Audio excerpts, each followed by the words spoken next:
If you've ever walked into a diner on a cold night and seen an old man sitting alone outside and wondered, just for a second, what brought him there, this story is for you. His name was Silas Brennan, 72 years old. And on the night of December 11th, 2025, he had been sitting on a wooden bench outside the Drifter's Plate Diner in Cold Hollow, Montana, for more than 2 hours. The snow on his shoulders had stopped melting an hour ago.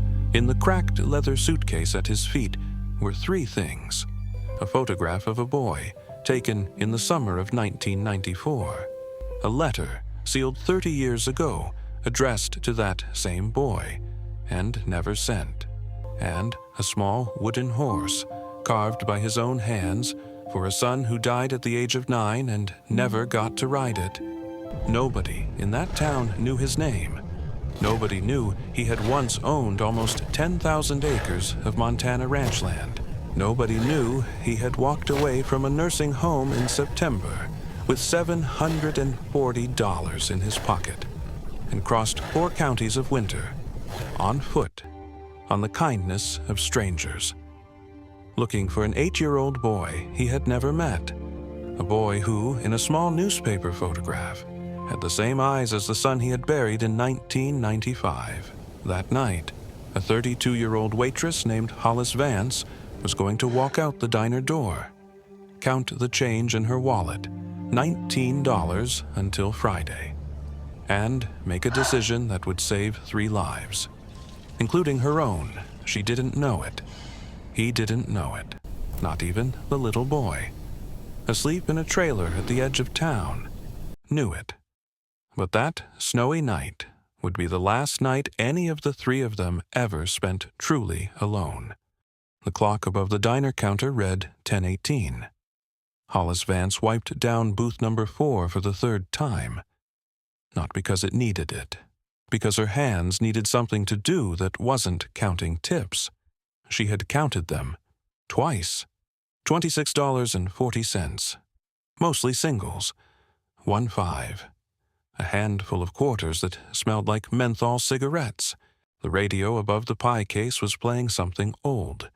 She couldn't tell what anymore. All those songs sounded like men remembering women they shouldn't have left. She thought about her bills, carefully, from a distance. $312. Power company. Final notice. $235. Trailer lot rent. Due on the 15th. $16,000 and change. Credit card debt. Garrett's name, her signature. The 2 of them on a couch in 2019 saying, "We'll pay it off in a year, baby, I promise." She stopped that thought, folded it, put it away. Behind the counter, Del Marchetti was counting the till. 61 years old. Silver hair pulled back in a clip her husband had given her in 1998, the year before he died. 2 pairs of reading glasses on a chain. 1 for tickets. 1 for everything else. Del looked up. Hollis. Yeah. That old man's still out there. Hollis didn't look. She knew. How long? 2 hours. He order anything? He didn't come in. Hollis stopped wiping. Outside the window, in the yellow square of light that bled onto the sidewalk, an old man sat on the bench they kept for smokers.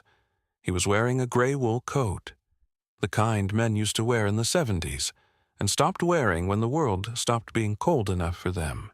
Snow had built up on his shoulders, his beard, his hair, where a hat should have been and wasn't.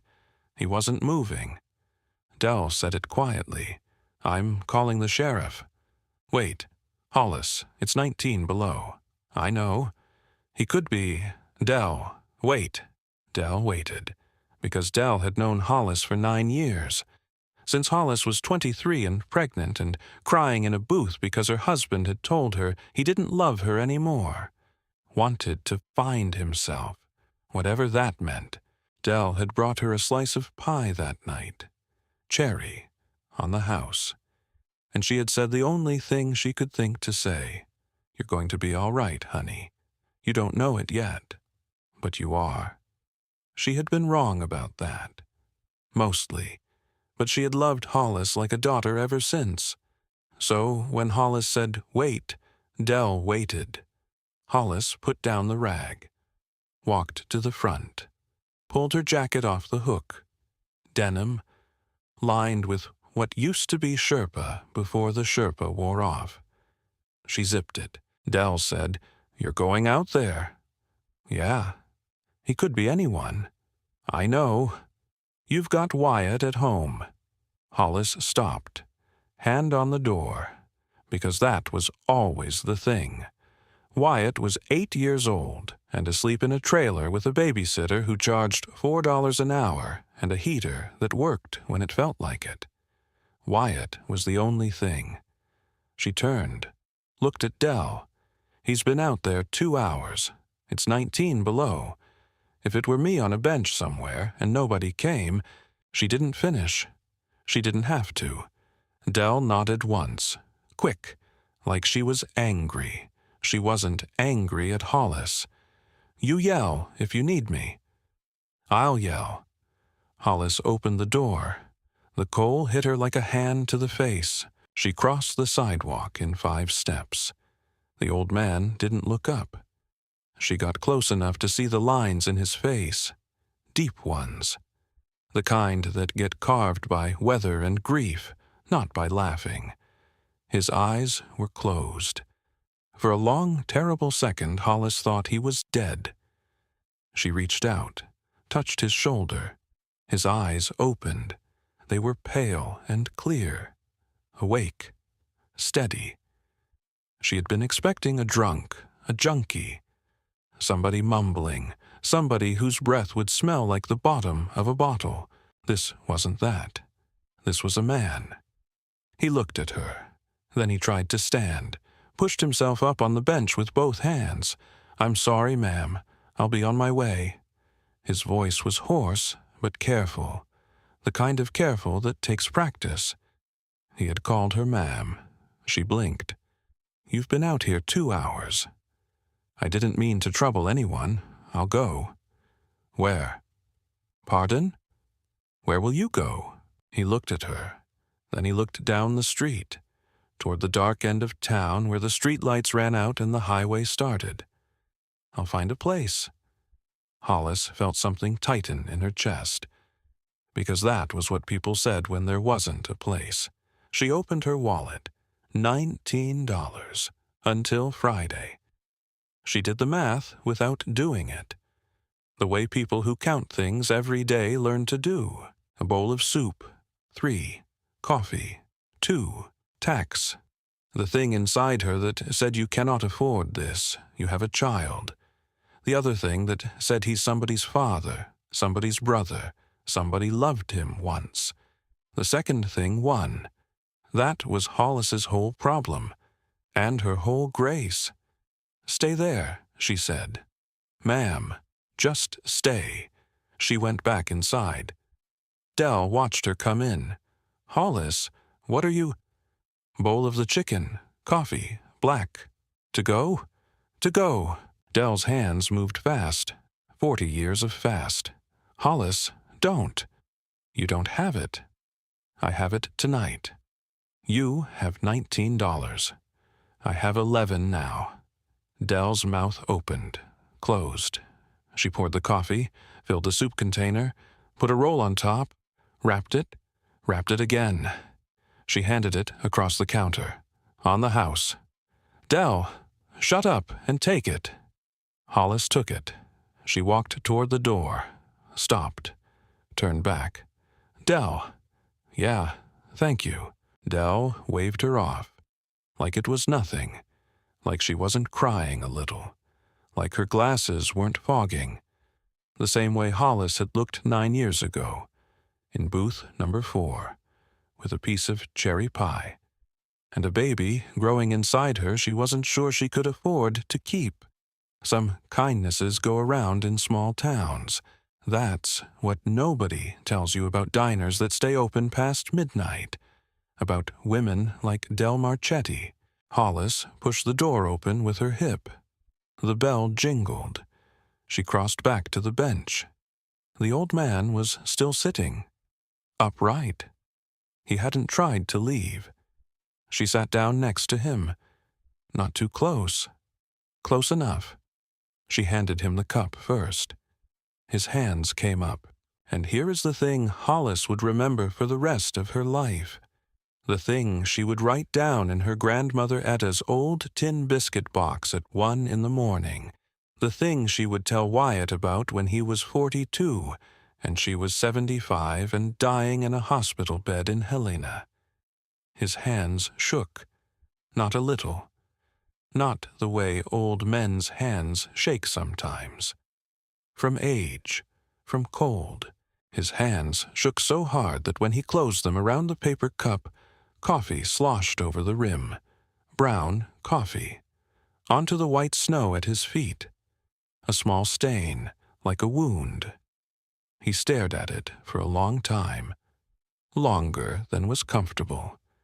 She didn't speak.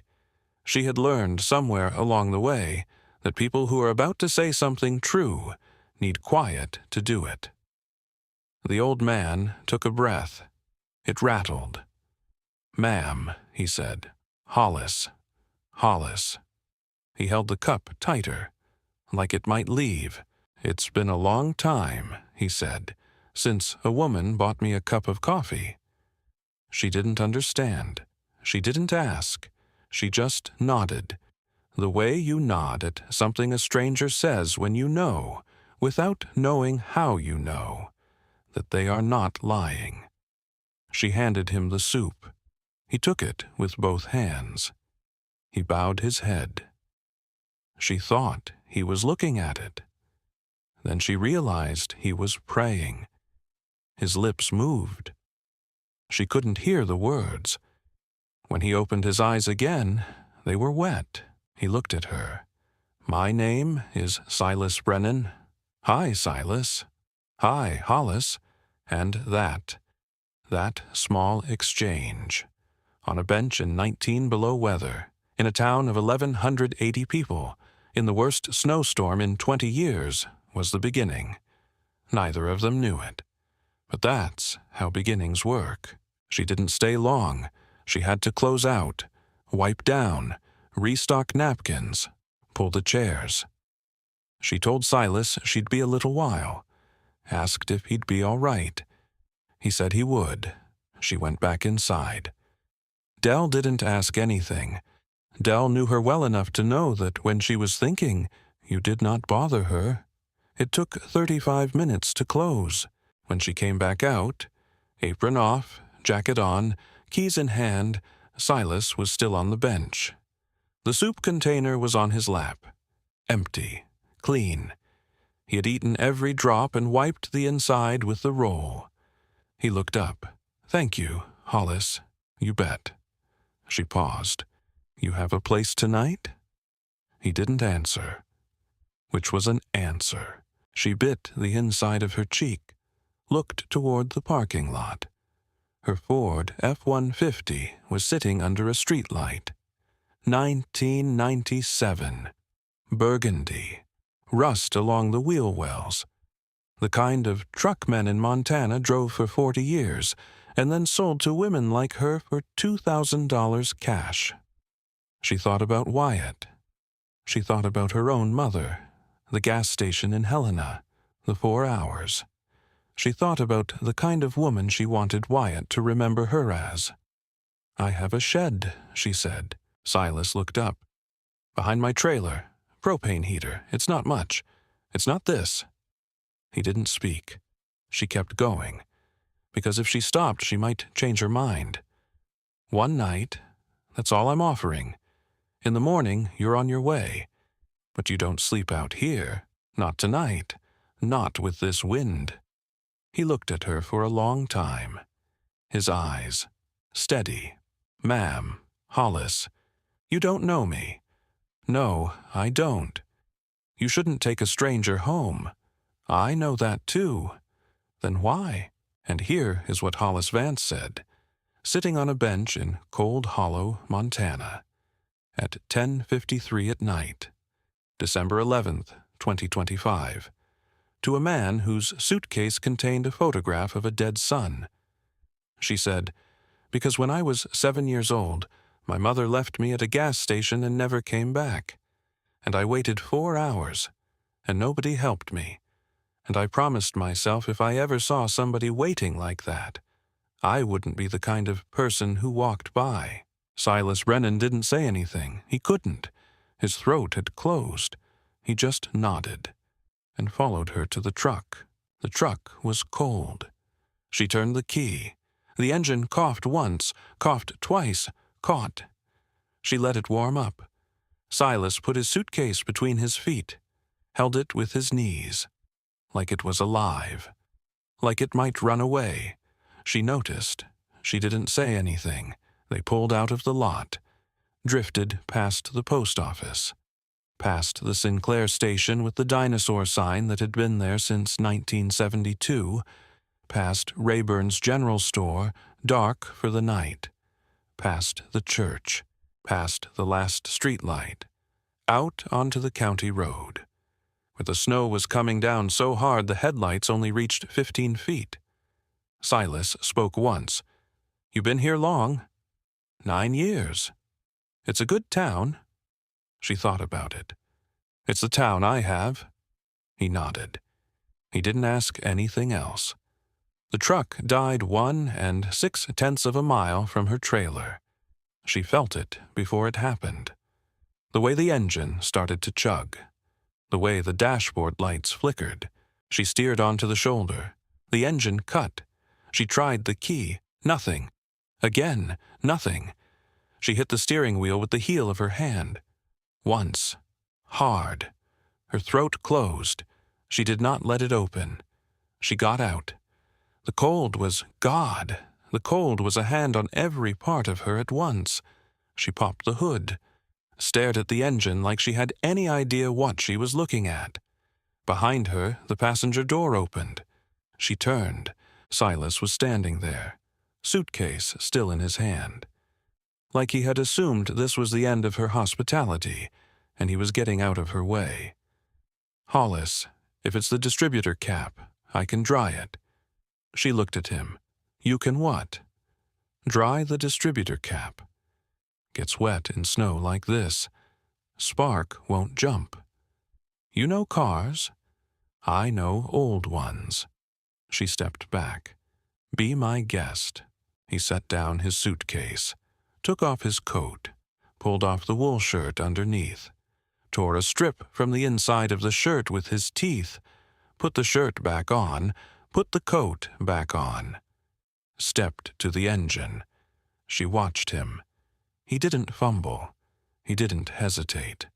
His hands moved through the engine the way her grandmother's hands had moved through bread dough, like the hands knew without the brain. He found the cap, wiped each contact, wiped the inside, replaced it. Try her now. She got in, turned the key. The engine caught on the first crank. She sat there, hands on the wheel, staring at the dashboard. She got out, looked at him over the hood. He was wiping his hands on the strip of shirt fabric, quietly, like he hadn't done anything. "Silas." "Ma'am." "Hollis. Hollis. You don't sleep in the shed tonight." "Ma'am. You sleep in the shed and tomorrow you fix this truck for real. And I pay you what I can, which isn't much, but it's something." His eyes filled. He looked away, at the snow, at the dark fields. "Yes, ma'am." She didn't correct him that time. She got back in. He climbed in beside her. They drove the last mile in silence. The trailer sat at the end of a gravel turnoff, behind a stand of leafless cottonwoods. The Airstream had been silver once. Now it was the color of old nickel and worse weather. The windows glowed yellow. Silas looked at it through the windshield. He didn't speak, but his hand tightened on the suitcase handle. She didn't know why. She would know. Later. Right then, she put the truck in park, killed the engine. Said, "Wait here a minute. Let me square up with the sitter." She went inside. The sitter was a 13-year-old named Tova, from 2 trailers down. Tova was reading a paperback with a horse on the cover and chewing gum that smelled like watermelon. Wyatt was asleep on the fold-out couch, curled up, glasses on the side table, the ones with the bent frame Hollis had repaired with electrical tape 3 weeks ago. His mouth was open, a stuffed dog tucked under his arm. The dog had been old when she bought it at a thrift store in Helena for 50 cents when he was 3. She paid Tova $4. Tova said thank you. Tova bundled into her parka. Tova went home. She stood in the doorway of her trailer. She looked at her son, 8 years old, eyelashes too long for a boy, glasses too big for his face, a boy who shared sandwiches with kids whose families had more than his did. A boy who had once, only once, screamed, "I wish I lived with Dad," and then cried himself to sleep apologizing. She loved him so much, it scared her. I just brought a stranger home. To this. To him. What is wrong with me? Grandma Etta would have done the same thing, wouldn't she? She didn't know. She did know. She turned, walked back outside. Silas was standing by the truck, suitcase in his hand, looking at the trailer like a man looking at a memory. She led him around to the shed. The shed was wooden, the size of a bathroom. It had been a tack shed once, back when the previous owner had kept a horse on the lot. Inside there was a cot, a small propane heater, a folded wool blanket she had been meaning to wash, a camping lantern. She lit the heater. She handed him the lantern. "Bathrooms in the trailer. Knock if you need it. I'll leave the back door open. Thank you, Hollis. There's a sandwich in the fridge, chicken. I'll bring it out. That isn't. Silas, take the sandwich." He nodded. She turned to leave, stopped at the door, turned back. "Silas. Ma'am. What's the boy's name?" "My boy. I haven't told you his name." "Oh." He waited. She didn't know why he was waiting, why he was looking at her like she was holding something fragile. "His name is Wyatt." Silas Brennan went very still, then, very softly, like he was tasting a word in a language he hadn't spoken in a long time. "Wyatt." She didn't notice the way his hand tightened on the suitcase handle. She didn't notice the way his eyes closed for half a second. She just nodded, said good night, closed the shed door behind her, went back inside, brought him the sandwich, set it on a crate inside the door, closed the door again, walked back to her trailer, stood in the doorway, looked at Wyatt. "I gave a stranger a bed. I hope I haven't been a fool." She closed her trailer door. She locked it. Silas Brennan in the shed did not eat the sandwich for a long time. He sat on the cot, lantern beside him, coat still on, suitcase on his lap, both hands flat on top of it. His chest rose and fell, rose and fell. For a long time he did nothing. Then, slowly, like he was opening something sacred, he unlatched the suitcase, reached inside, took out the photograph. He held it close to the lantern. A boy, 8, almost 9, tortoiseshell glasses, hair like dry grass, sitting on a quarter horse in the summer sun, laughing at something the photographer had said. On the back, in his own handwriting from a different life, "Eli, Christmas 1994. Dad will do better next year. I promise." He had not done better. He had not gotten the chance. He looked at the photograph. Then he stood up, walked to the small square window of the shed, wiped the frost from the inside with the back of his hand. Through the window, he could see the trailer, the yellow square of light, the shape of a woman moving inside. And on the fold-out couch, just visible through the gap in the curtains, a small boy, asleep, in glasses, with his mouth open. He put a hand flat against the cold window. He stayed like that, standing, one hand on the glass. For close to 20 minutes, he did not cry. He had stopped being able to cry the year his wife stopped speaking to him, around 1997. He had not produced a tear in all the years since. He just stood there, watching the boy, whose face he had carried in his coat pocket for 90 days, through 4 counties, through 12 rides from 12 strangers, through 3 nights in a church basement in Big Timber, through a barn outside Wilsall, through hundreds of cold miles of asking, am I crazy? Am I crazy? Am I doing this? The boy turned in his sleep. The boy was real. He closed his eyes and said to no one in the smallest voice he had ever used, Eli. I found him. In the trailer, Hollis was getting ready for bed. She unbraided her hair, brushed her teeth, washed her face with cheap white soap. She came out into the living area, looked at Wyatt, pulled the quilt up to his chin, kissed the top of his head. She walked to the kitchen, reached up to the top of the cabinet, pulled down a tin. The tin was painted. Christmas cookies originally. The paint had faded almost to nothing. The lid said Merry, and then the rest had worn off. It had belonged to Grandma Etta. She set it on the table. She tore a corner off the back of a grocery receipt, picked up a pen. She thought for a moment. Then she wrote, December 11th. Bought a stranger a cup of coffee. Cost me $7.80 I didn't have. Then I let him sleep in the shed. I don't know why I did it. Maybe Grandma Etta would be proud. Maybe she'd be furious. I don't know. He shook so hard when he took the cup that he spilled it on the snow. I think he hasn't had a kindness done to him in a very long time. She paused. Pen above the paper. Who is he? She didn't write that part. She folded the receipt, put it in the tin, put the lid back on. She turned off the kitchen light. She climbed into bed. The trailer creaked. The wind moved against it. In the shed, 20 feet away, a man who had walked 90 days to find her son was finally eating a sandwich.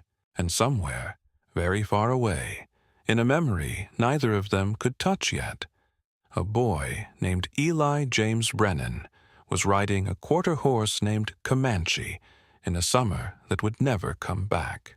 Hollis woke at 6:15. It was still dark. She looked out the window. The lantern in the shed was off.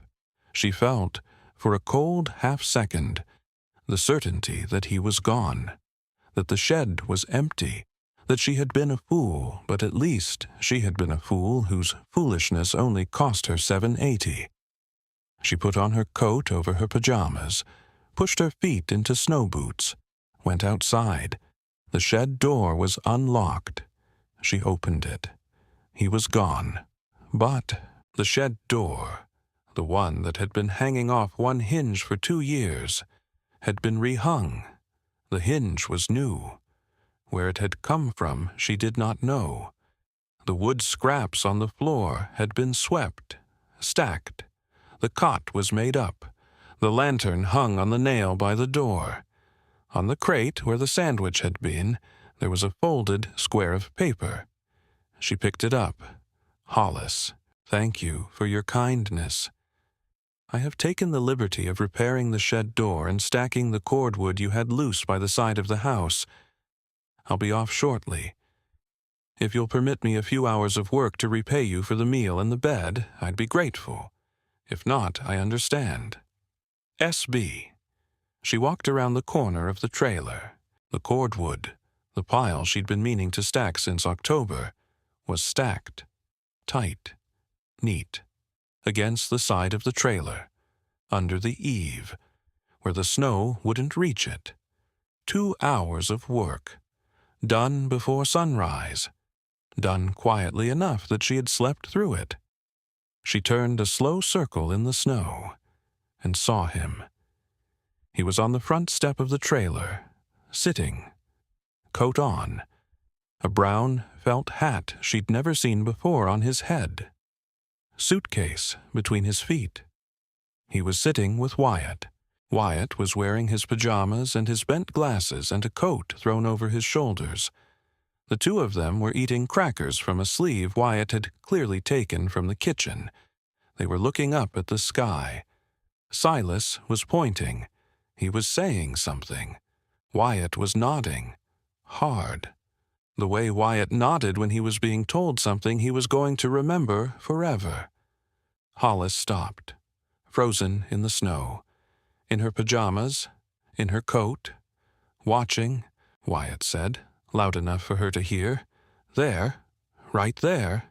Silas said, right there. That's Orion's belt. 3 stars.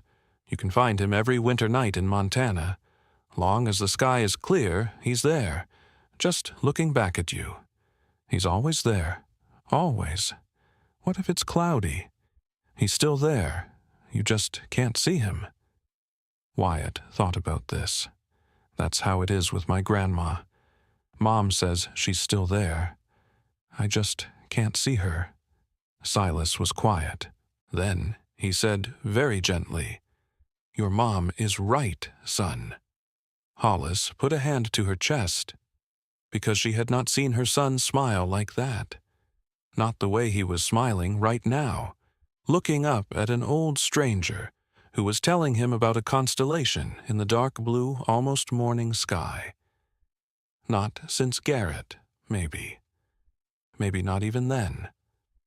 The cold caught her ankles. She walked toward the trailer. Silas saw her first, began to stand. "Ma'am, Hollis, I didn't mean he came outside on his own. I told him to wait for you, but—" Wyatt turned, beamed. Mom, Mr. Silas knows every constellation." Her voice came out funny. "Does he?" "Yes, all of them." She looked at Silas. Silas looked at the ground, like he had said too much, like he had promised something he didn't have the right to promise. She climbed the step, sat down next to her son, between her son and the old stranger, pulled the coat tighter around Wyatt's shoulders. She looked up. "Show me." Silas hesitated. Then he pointed. "Right there. 3 stars in a line. That's the belt." "I see it." "You follow the belt down and to the left. You'll find Sirius, the brightest star in the sky." "I see it. Travelers used to follow it home." She was quiet for a moment. "Did you ever follow it home?" She didn't know why she asked. He didn't answer for a long time. When he did, his voice was so soft she almost missed it. "I tried, Hollis. I tried for a long time." She didn't ask what he meant. The 3 of them sat on the front step of an Airstream trailer in Cold Hollow, Montana, at 6:27 on the morning of December 12th, 2025. The sky was beginning to pale at the eastern edge. The wind had died. The snow was no longer falling. It was just sitting on the world, like a hand laid quietly on a shoulder. And Wyatt Vance, 8 years old, in pajamas, in a coat, in bent glasses he didn't know yet would be replaced before the year was over, reached up and took the hand of a man he had met the night before. And the man let him. And neither of them said anything about it. And Hollis Vance, 32 years old, broke, exhausted, the daughter of a woman who had left her at a gas station, sat between them. And for the first time in her life that she could remember, she didn't feel alone. By 8 that morning, Silas Brennan had fixed the front step of the trailer, the one with the rotten board. By 9, he had cleaned the snow off her truck. By 10, he had repaired the kitchen faucet that had been dripping since October. By 11, Wyatt had taught him the names of all 6 of the stuffed animals on the fold-out couch. And he had remembered each one, and used them correctly when Wyatt quizzed him. By noon, she had made grilled cheese. By 1 in the afternoon, she had asked him to stay another night. He said yes. By the 3rd night, she had asked him to stay through the weekend. He said yes. By the following weekend, 10 days in, she had stopped asking, and he had stopped answering, because by then, in a way nobody had voted on, and nobody had announced, and nobody had named.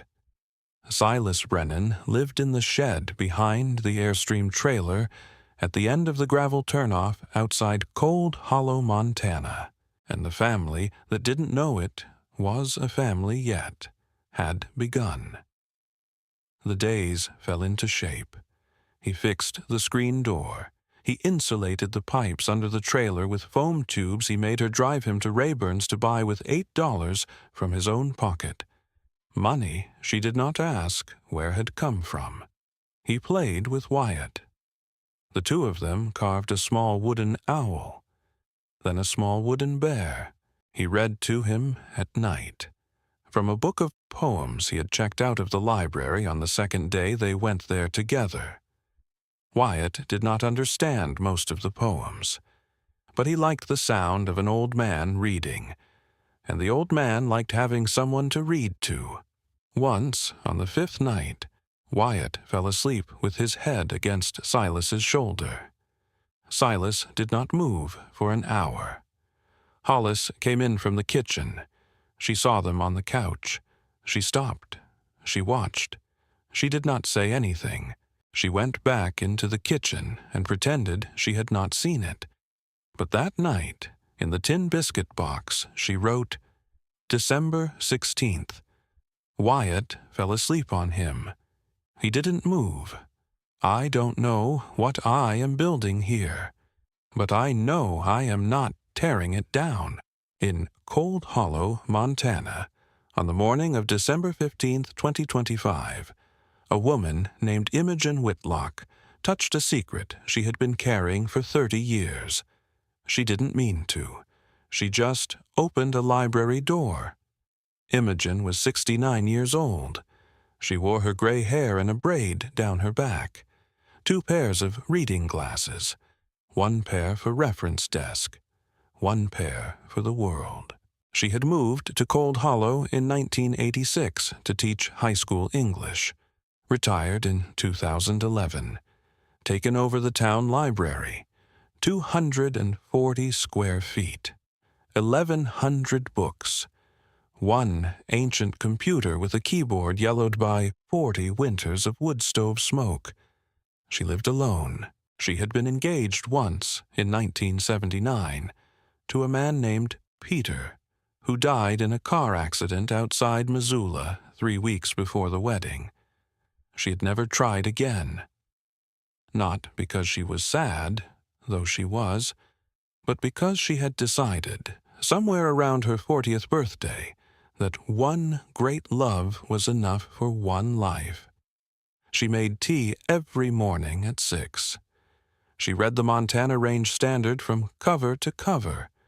She had done this for 40 years, which is why, on the morning of August 24th, 1995, she had read a small story on page 7 about a boy named Eli James Brennan, 9 years old, quarter horse named Comanche, fell at a ranch called Brennan Ridge.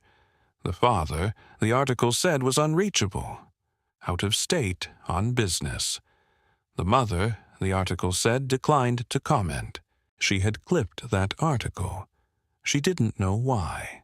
She had clipped it and put it in a manila folder in a filing cabinet in her spare bedroom, and forgotten about it, the way you forget about things you cannot do anything about, until 30 years later, when a bell jingled on a Monday morning, and she looked up from the front desk and saw him. Hollis came in first, Wyatt next.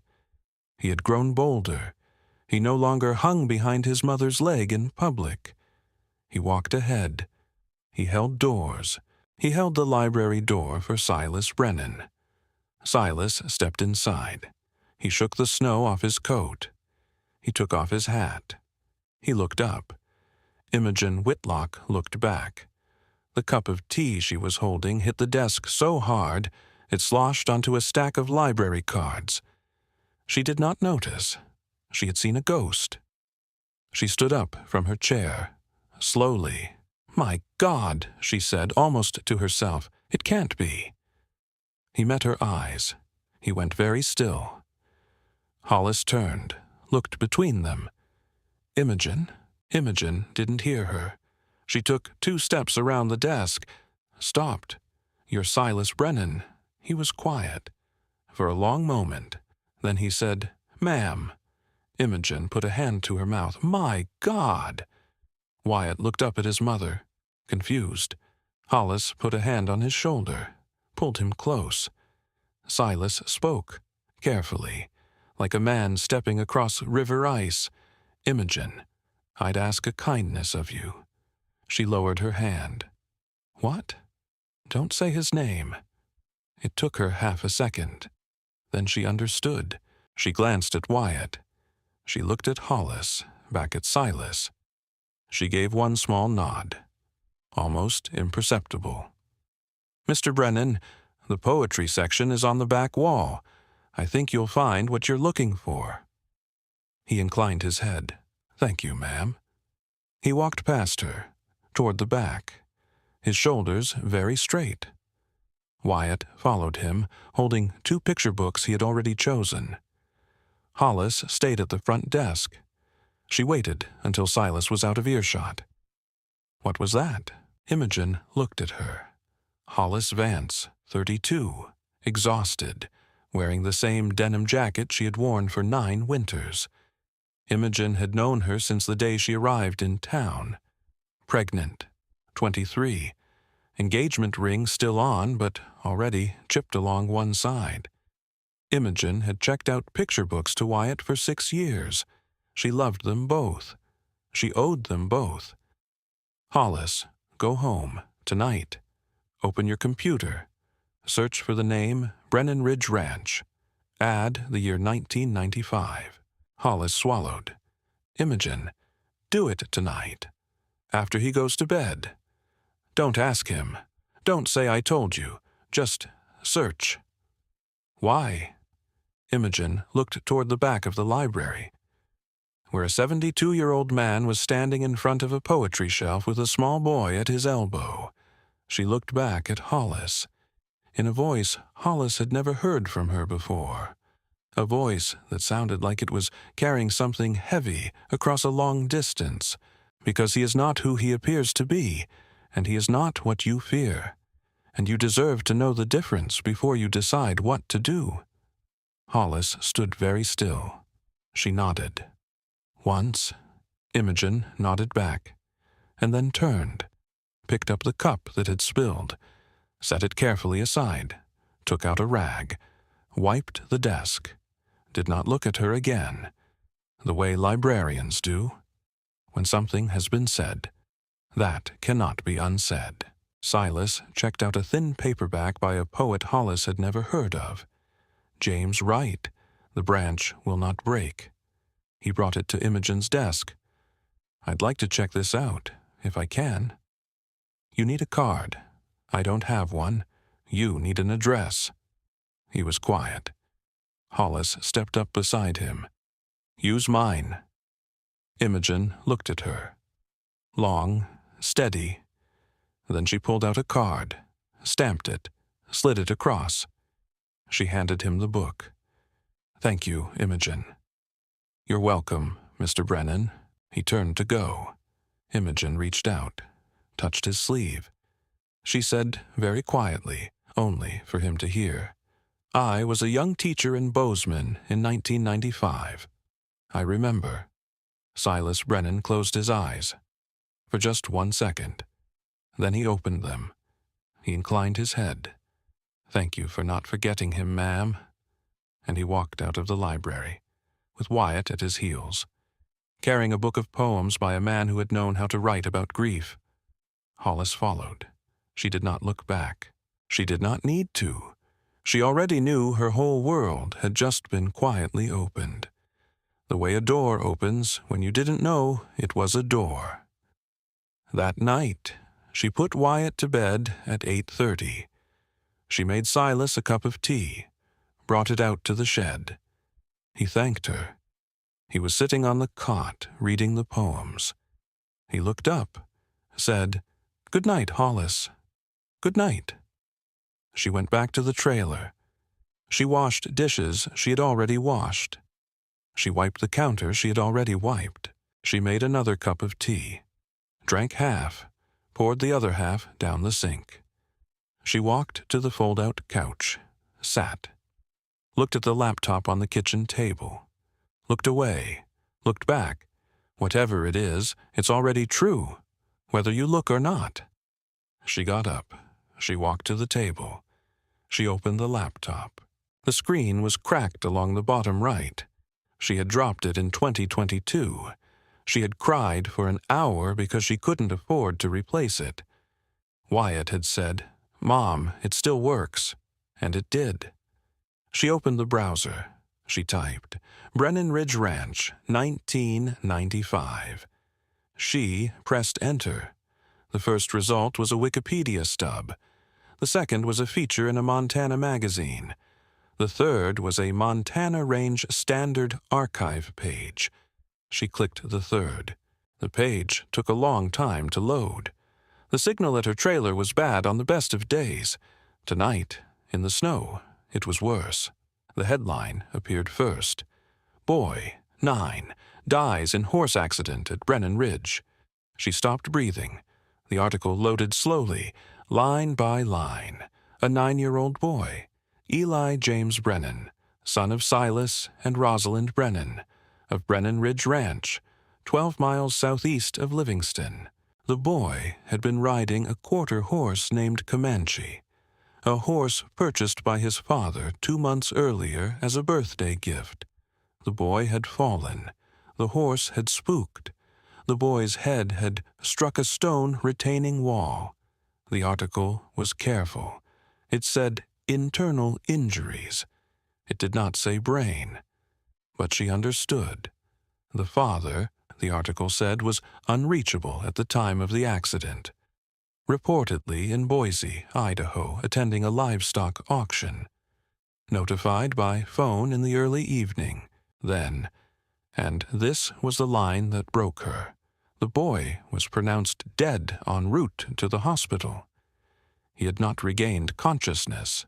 He had died alone with his mother in an ambulance on a county highway. She put her hand over her mouth. The picture loaded last. A boy, smiling. School photograph. Maybe 2nd grade. Tortoiseshell glasses too big for his face. Hair the color of dry grass. A mouth open in a laugh, like the photographer had just told him a joke. She looked at the picture. She got up from the table. She walked, quietly, very quietly, to the fold-out couch. Wyatt was asleep on his side, glasses on the table, mouth open, the stuffed dog under his arm. She knelt beside him. She looked at his face. She looked at the picture on the screen across the room. She looked at her son's face. She looked at the picture. The two faces were not identical, but they were, God help her, they were the same shape, the same eyes, the same crooked smile that Wyatt did when he was concentrating, the same slightly too large glasses, the same boy. Almost. Not exactly, but close enough that a grieving father, 90 days into a winter walk, looking at a photograph in a small-town newspaper, would have seen his son, would have followed, would have come. Hollis Vance sat on the floor of her trailer for a long time. She did not cry. It was past tears. She just sat there, her hand on her son's small back, rising, falling.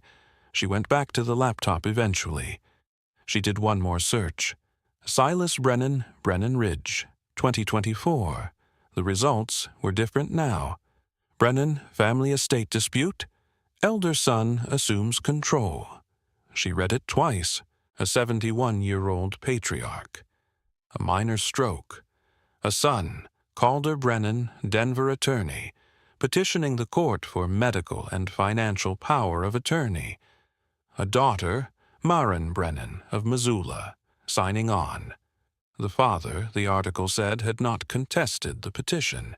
He had not, the article said anything at all. There was a photograph. Silas Brennan, maybe 65, standing in front of a barn, wearing the same wool coat, newer then, dark gray, not yet the color of old smoke. His face was different. She stared at it. It was the face of a man who had not yet decided to live. The face of the man in her shed had decided something different. She didn't know when, she didn't know how, but it had happened. She closed the laptop. She did not turn off the lights. She sat at the table, with both hands flat on the closed lid. For a long time, she thought about a man on a bench, with shaking hands, with coffee on the snow, saying, "It's been a long time since a woman bought me a cup of coffee." She thought about a man on a front step, with a constellation in the sky, saying, "Your mom is right, son." She thought about Wyatt, asleep, with his glasses on the table. She thought about a boy named Eli, buried in 1995. He did not come here to take. He came here to remember. Oh, Silas. She got up. She put on her coat, her boots. She walked outside. It was almost midnight. The snow was light. The shed lantern was off. She walked to the shed. She did not knock. She just stood outside the door. She put one hand on the wood, and she said, out loud, where only the snow could hear, "Sleep, Silas. I know, and it's all right." She stayed there a long time. She did not go in. There was nothing to do tonight. There would be time. She walked back to the trailer. She locked the door. She climbed into bed. She put one hand on the wall that separated her bed from the kitchen from the door from the yard from the shed. And on the other side of all that wall and snow and night, an old man slept under a thin wool blanket, with a book of poems open across his chest, and the small wooden horse he had carved in 1995, still tucked into the corner of his suitcase, still waiting. For a boy, it would wait less than 2 more weeks, 500 miles to the south, in a glass office on the 32nd floor of a building in downtown Denver. A 46-year-old man named Calder Brennan was looking at a photograph. It was December 17th. The photograph had been emailed to him an hour earlier by a private investigator he had hired in September. The investigator's name was on the manila folder on his desk. The bill was almost $12,000. The investigator had finally, after 3 months, found his father. The photograph showed a 72-year-old man coming out of a shed behind a silver Airstream trailer, carrying a roof rake, wearing a brown felt hat. Behind him, blurred in the foreground, was a woman. She was 32. She had a child by the hand. The child was wearing tortoiseshell glasses that had been repaired with electrical tape. Calder Brennan looked at the photograph for 40 minutes. He had been preparing himself to hate her.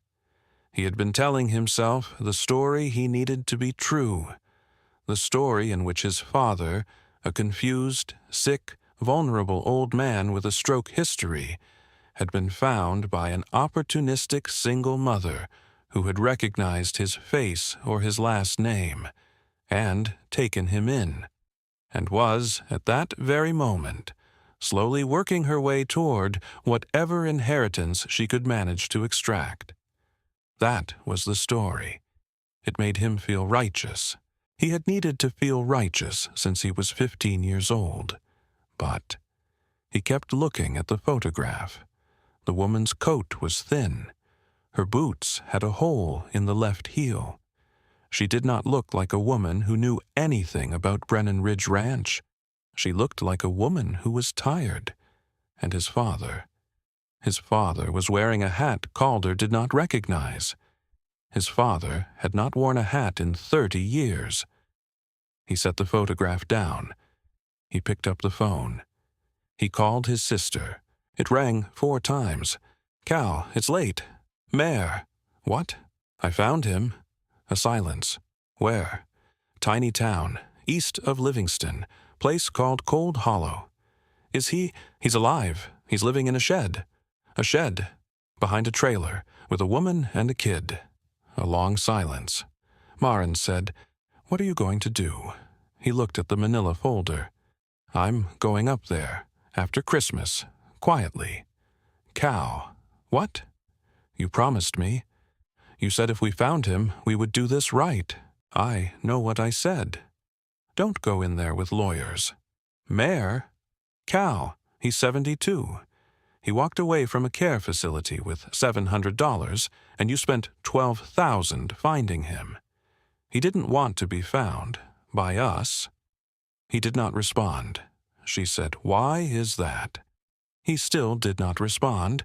She said, "Cal, don't go in there angry, please, not this time." He looked at the photograph. The woman, her hand wrapped around the boy's hand. She doesn't look like a predator. They never look like predators. But Mare's not wrong. "I'll watch first, a few days. Before I do anything, I'll watch." Maren exhaled. Long. "Thank you, Cal." He almost said something else. He almost said the thing he had been trying not to think for 3 months.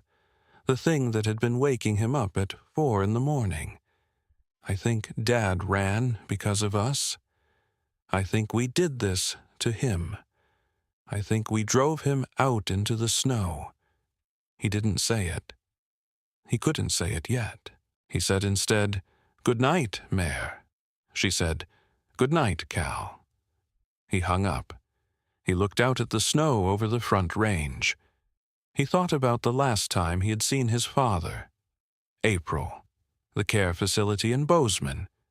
His father had been sitting in the common room, looking out a window, at a parking lot.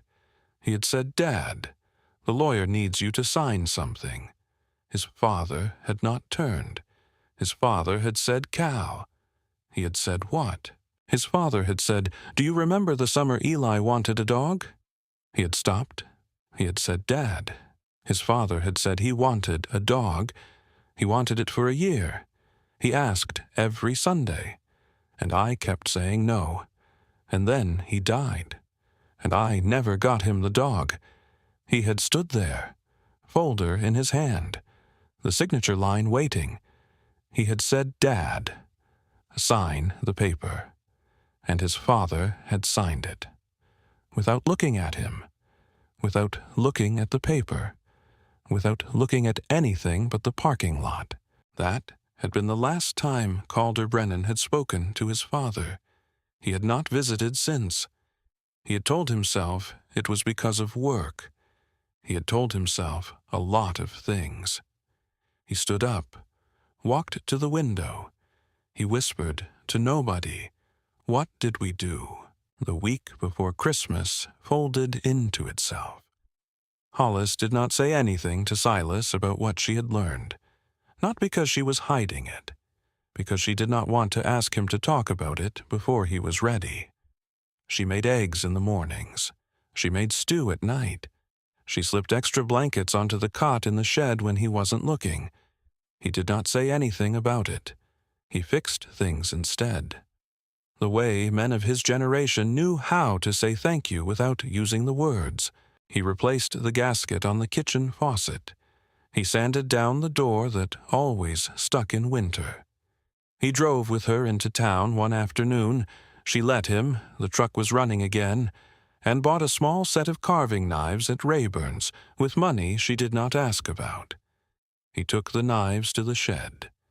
He worked there in the evenings. She did not ask what he was making. She knew. On the night of December 20th, Wyatt asked Silas a question. They were on the couch. Wyatt under a blanket. Silas with the book of James Wright poems open on his lap. Wyatt said, "Mr. Silas, did you ever have a little boy?" Silas was quiet a long time. Then he said, "Yes, son, a long time ago." "What was his name?" "Eli." "Where is he now?" "He's gone, son." Wyatt thought about this. "Like my dad." Silas said, "No, not like your dad. Eli didn't choose. Eli got hurt," Wyatt said. "Oh." He did not ask more. He only, and this is what undid Silas Brennan in the way nothing in 30 years had undone him, Wyatt only reached up and put one small hand on the side of the old man's face and patted it twice, like an adult comforting a child, like a child comforting an adult. Silas could not speak for some time. Wyatt went back to his coloring book. Silas sat on the fold-out couch with his hands flat on his knees and looked at the ceiling and breathed. After a while he said, "Wyatt." "Yeah, you're a good boy. Thanks, Mr. Silas." That was the whole exchange. Hollis came home an hour later, found Wyatt asleep on the couch, Silas at the kitchen table, hands wrapped around a cold cup of coffee, eyes fixed on nothing. She did not ask. She made him a fresh cup. She set it down in front of him. She put a hand briefly on his shoulder. She went to bed. In the morning, the cold cup was washed and put away. Christmas Eve fell on a Wednesday. She worked the lunch shift, came home at 4, made a pot of stew with the ham bone Dell had pressed into her hands at the door of the diner. Silas built a fire in the wood stove. Wyatt set the table, 3 places, and added a 4th out of habit before remembering and removing it. He had been doing that for 3 years. Once a year, around Christmas. He still set a place for his father. Tonight, he removed it without his usual look at his mother. Tonight, he didn't seem to miss it. She noticed. She didn't say anything. She just kept stirring the stew. But her eyes, for one quick second, went wet. They ate at 6. After dinner, Silas brought in a small package, wrapped in newspaper, tied with kitchen twine. He set it on the table in front of Wyatt. "Son, I'd be honored if you'd accept this." Wyatt looked at his mother. She nodded. He opened it. Inside the newspaper, a small wooden horse, carved by hand, from a piece of pine, smooth, polished, light brown, about 4 inches tall. On the belly, in tiny, careful letters that had been burned in with the tip of a heated nail, W. Wyatt held it up. "The W is me. The W is you." Wyatt turned the horse over, looking at every side. Then he set it down on the table. He climbed out of his chair. He walked around the table.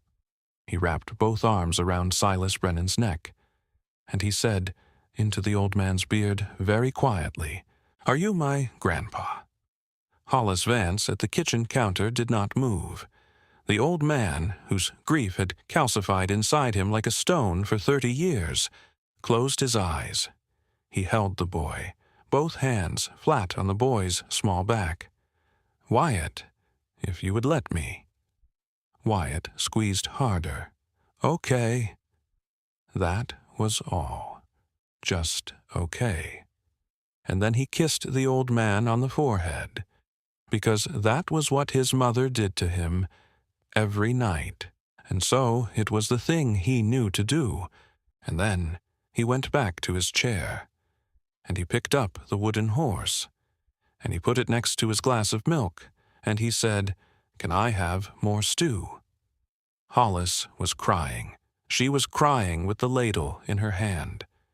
She brought the pot over. She served him more stew. She did not look at Silas. She could not look at Silas. She served him more stew also. She sat down. She picked up her spoon. The three of them ate. After Wyatt went to bed clutching the wooden horse, she and Silas stayed at the table. 2 coffees. He spoke first. "Hollis? Yeah? I owe you an explanation." "You don't owe me anything. I owe you one anyway." She didn't answer. He looked down at his coffee. His name was Eli. "I know." He looked up. "How long have you known?" 9 days. He absorbed that. 9 days you have let me sit at your table." "Yes." "Hollis, don't." "Why?" "Because I wasn't going to throw you out for something that happened 30 years ago. Something I know, Silas, has been killing you every day since." He didn't speak. "And because Wyatt loves you." He closed his eyes.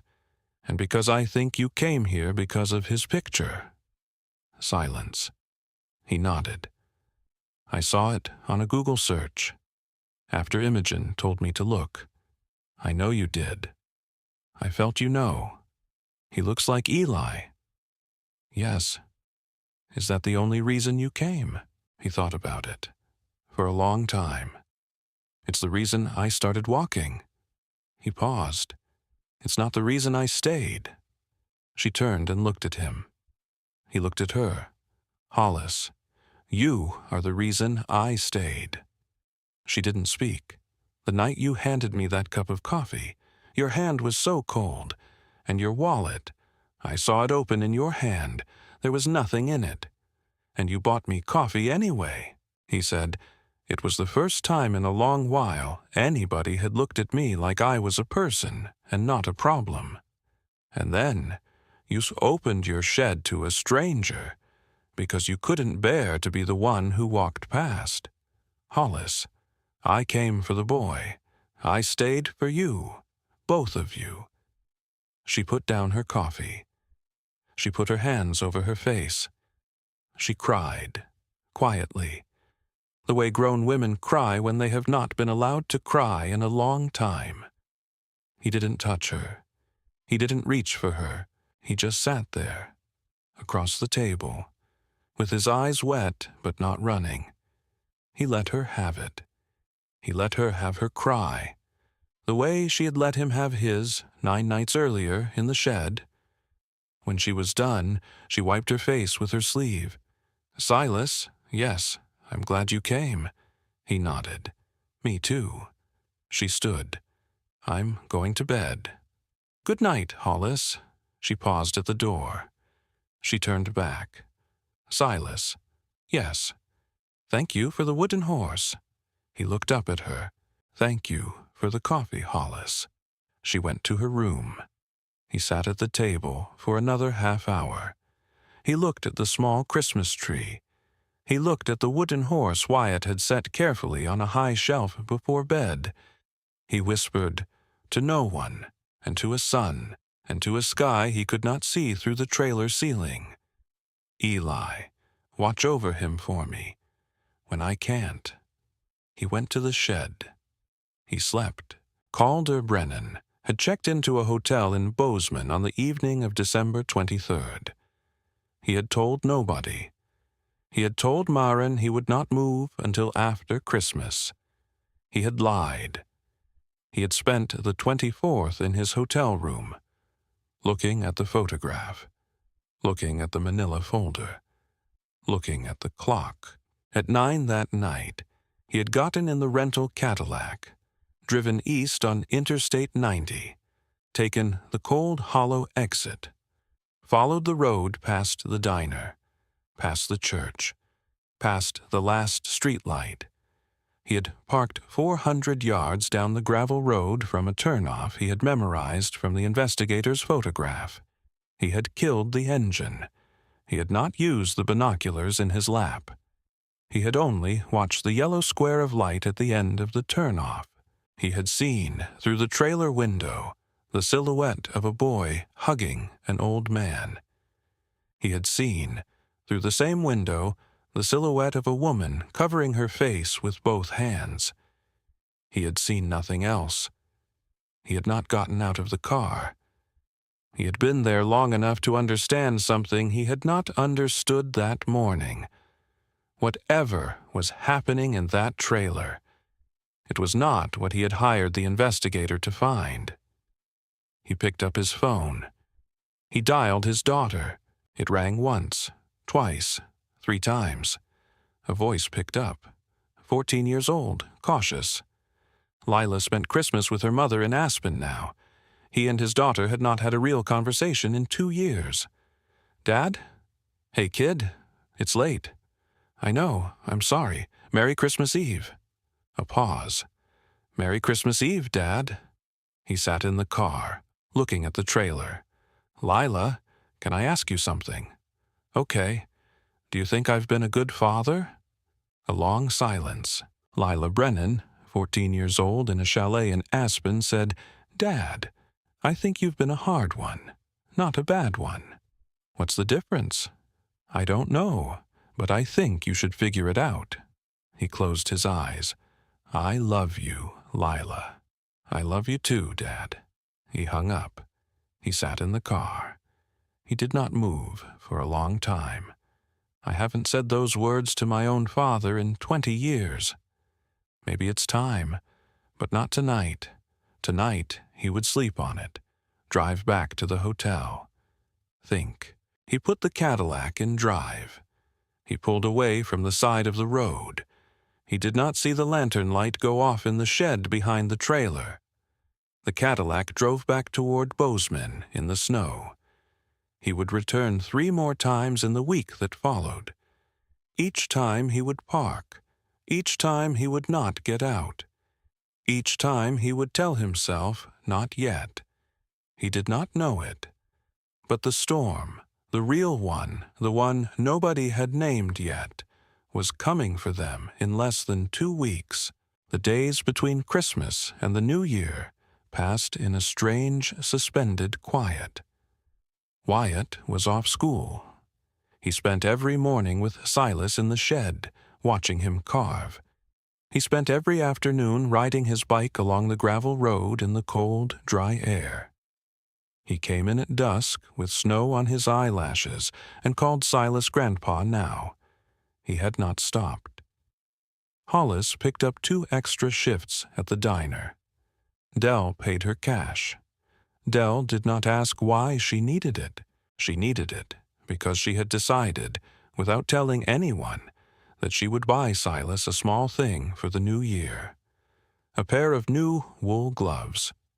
His old ones, brown, sturdy, decades old, had a hole worn through the right thumb. She bought them on the 29th. From the dry goods aisle at Rayburn's, $24.95.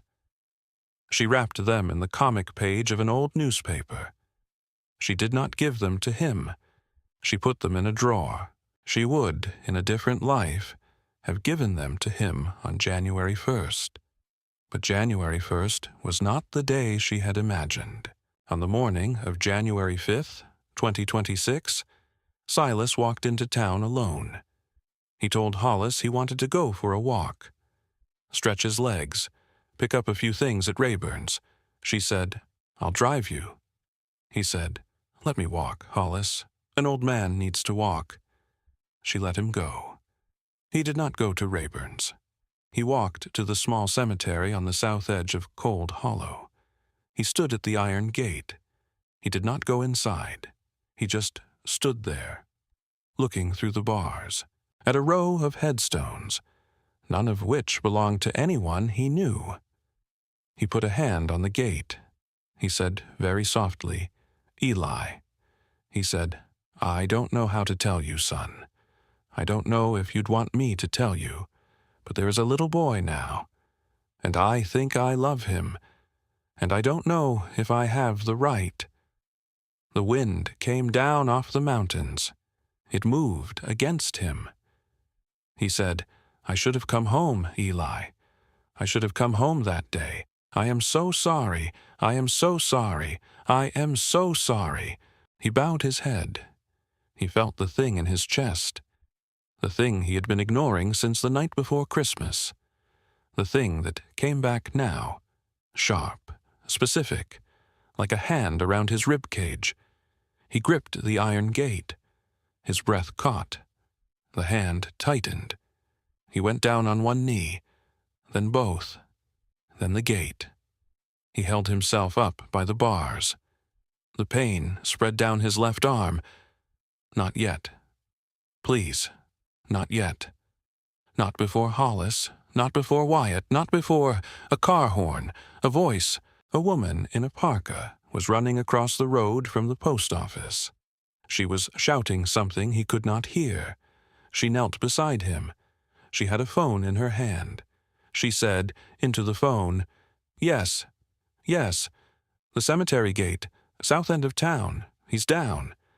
I think it's his heart. Hurry." He tried to say Hollis. He couldn't. The world tilted. The iron bars tilted with it. And then there was only cold, and the woman's hand, and, somewhere in the distance, a siren. Hollis got the call at the diner. She was carrying 2 plates of meatloaf. The phone behind the counter rang. Dell answered. Dell's face changed. Dell said, "Hollis." She turned with the plates. Dell said, "Honey, it's the hospital." She set the plates down on the counter so hard the gravy slid. She drove to Cold Hollow Memorial in 12 minutes. She ran through the sliding doors. The nurse at the desk said, "Are you family?" She said, "Yes." The nurse said, "Are you his daughter?"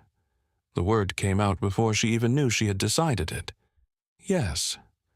The nurse led her down a hallway, past the trauma bay, into a room with a bed and a machine and a curtain, and the sound of slow, steady beeping. Silas was on the bed. He was small. He had not looked small before. His eyes were closed, tubes in his arm, a clip on his finger, an oxygen line under his nose. The doctor came in 2 minutes later. A 50-year-old man with gray at his temples. The name tag said, "Dr. Eckhart." "Ms. Vance?" "Yes." "Are you family?" "Yes." He looked at her for a moment. He didn't ask any more. "Your father has congestive heart failure. Stage 3, possibly stage 4. This was not his first event.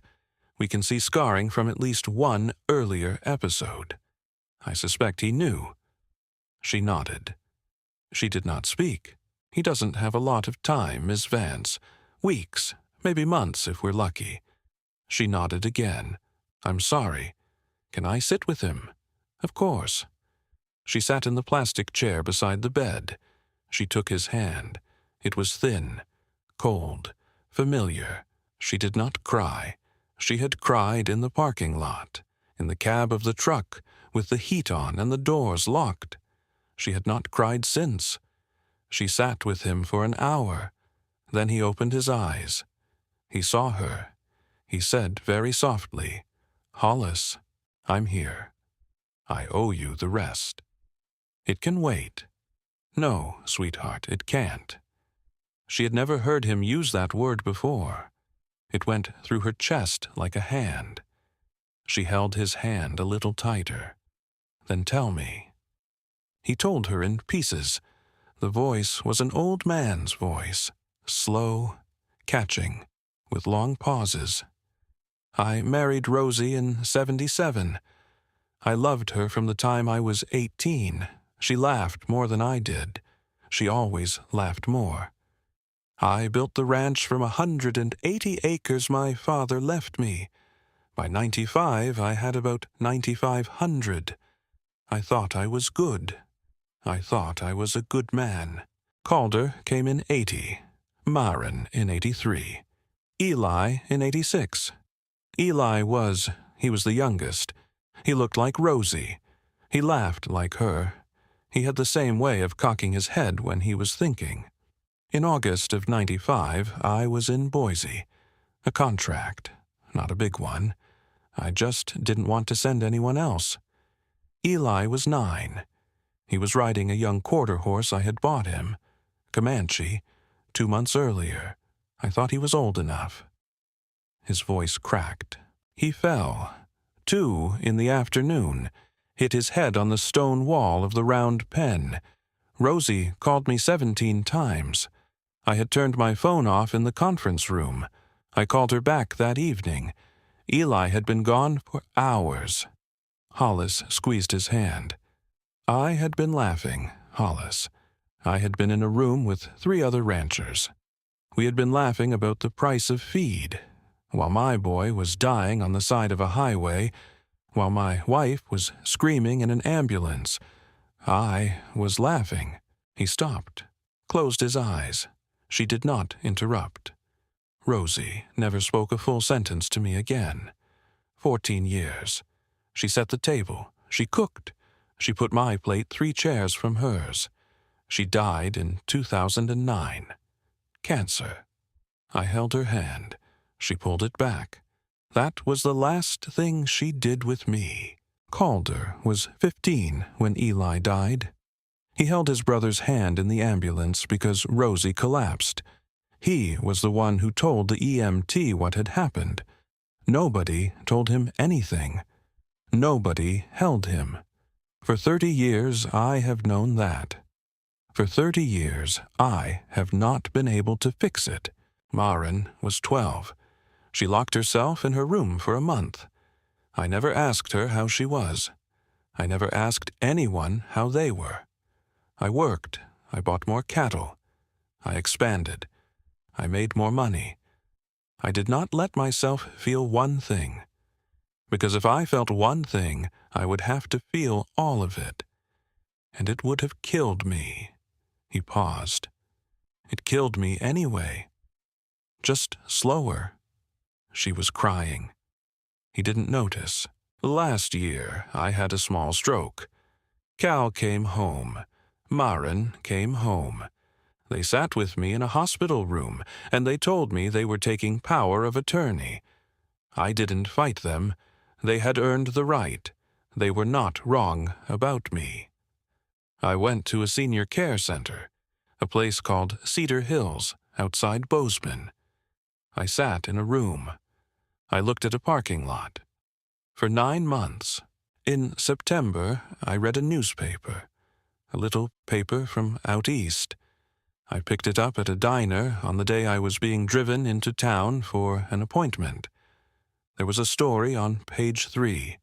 A boy, 8 years old, wrote a letter to his teacher saying he didn't want presents at Christmas. He just wanted his mother to stop being sad. He turned his head on the pillow. He looked at her. There was a picture, Hollis, a small picture, of the boy. And he looked like Eli. His eyes filled. He looked like Eli. The glasses, the hair, the way his mouth went when he smiled. I sat in that diner. I looked at that picture. I felt something in my chest I had not felt in 3 decades. I felt want. I wanted to see him. I did not have a plan. I did not think I will go and find him, and his mother will let me in. And I will teach him Orion, and he will call me Grandpa, and I will have a second chance. I did not think any of that. I only thought, if I can see this boy once, then maybe Eli will know I did not forget him. Maybe Eli will forgive me. He closed his eyes. I walked away from Cedar Hills 11 days later. I had $740 I had hidden. I had this coat. I had the suitcase. I had the photograph. And I walked. I walked for 90 days, Hollis. People helped me. A trucker outside Three Forks gave me a ride. A church in Big Timber put me up for 3 nights. A woman in Wilsaw let me sleep in her barn for a week and gave me bread. And on December 11th, I walked into the town that was on the masthead of that little newspaper, Cold Hollow, and I sat down on a bench outside a diner because I was tired. He opened his eyes. I did not know that the woman who would walk out that diner door would not just be the mother of a boy who looked like my son. I did not know she would be. He stopped. His throat closed. He whispered, I did not know she would be you. She put her forehead against their joined hands. She did not speak. Hollis, you let me become a father. For the first time in my life. Eli was a boy I worked beside. I loved him, but I did not raise him. Rosie raised him. I paid for him. Wyatt is the first child I have ever truly been with. And you are the first daughter I have ever had. He paused. And I am dying. She squeezed his hand so hard her knuckles went white. I know, it's not fair. I know the timing is cruel. But Hollis, don't tell me you're sorry I came. Tell me anything but that. She lifted her head. Her face was wet. Her nose was wet. Her hair was stuck to her cheek. Silas, he waited. I am not sorry you came. I will never be sorry you came. You are the best thing that has ever walked into my life, other than my son. He let out a breath. It rattled. It sounded like relief. Thank you, Hollis. Don't thank me. I will. Then I will thank you back. He smiled. It was the first time she had seen him smile fully. Not the small wry thing he did. The whole smile. The one he must have had as a young man. It was beautiful. It was, she would think later, the first and last time she ever saw him give it. He closed his eyes. He slept. She stayed in the chair. She did not move for 3 hours. The next morning, at 7:15, the door of the hospital room opened. A man stepped inside. Tall, dark wool coat, snow on his shoulders, eyes the color of his father's, mouth like his mother's. 46 years old, 46 years tired. Calder Brennan looked at the bed. He looked at the man in it. He looked at the woman in the chair. She had not slept. Her hair was in a knot. There was coffee on her shirt. She was holding the old man's hand. She looked up. She knew who he was. She did not stand. She did not let go of the hand. Mr. Brennan? Miss Vance. There was a long silence in the room. Then Calder said, May I speak with you, in the hallway? She looked at her father. He was sleeping. She set his hand carefully on the blanket. She stood up. She walked past Calder Brennan without looking at him. He followed. The hallway was quiet. Linoleum, fluorescent, the sound of a coffee maker somewhere. She turned, faced him. Don't what? Don't say what you came to say. You don't know what I came to say. I know exactly what you came to say. You came to tell me to leave him alone, to tell me you'll handle his medical care, to make me an offer of some kind of money, probably, to disappear from his life, maybe a number, maybe a confidentiality agreement. You're a lawyer. You'll have it written down. He was silent. Save it. Miss Vance. Save it. He looked at her. He looked at her for a long time. I'm not going to say any of those things. You're not? No. Then what are you going to say? He looked down the hallway. He looked at the door of his father's room. He looked back at her. Miss Vance, I have spent 30 years hating that man for being absent. I have spent the last 3 months hating him for running. I came up here to bring him home. I drove up here to bring him home. His voice caught, and then I sat in a car for 2 hours on Christmas Eve, and I watched the window of your trailer, and I saw my father. I saw my father hold a child. I saw him hold a child like he never... He stopped. He put a hand over his mouth. He turned away. He stood with his back to her for a long moment. When he turned back, his face was wet. "Miss Vance, I came here to tell you to leave him alone." He paused. "I am here now to tell you that I was wrong." She stared at him. "I don't know what is happening in that room. I don't know how it happened. But it is not what I hired an investigator to find. And I owe you, ma'am, an apology before I have earned the right to give one." She didn't speak. "He looks better. He looks better than I have seen him look in 20 years. And I don't know what to do with that information." She really looked at him. She saw a tired man in an expensive coat. She saw a 15-year-old who had held his little brother's hand in an ambulance and never been thanked. She saw her father's mouth. She saw her father's eyes. "Calder." He looked up. "He has been telling me everything, for 4 hours. He has not stopped." He nodded. He nodded fast. Like he was afraid if he didn't, he might do something else. "He told me about Eli. He told me about your mother. He told me about you." His face crumpled. "What did he say about me?" "He said you were 15, and you held your brother's hand in an ambulance, and nobody held you." Calder Brennan put his back against the hallway wall. He slid down it.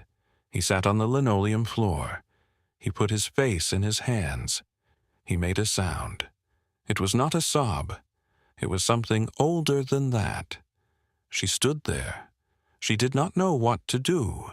She thought about the way she had let his father grieve in the shed, about not interrupting. She did the same thing now. She did not interrupt. She did not kneel. She did not reach for him. She just stayed standing, witnessing. After a long time, he said into his hands, "He told you that?" "Yes."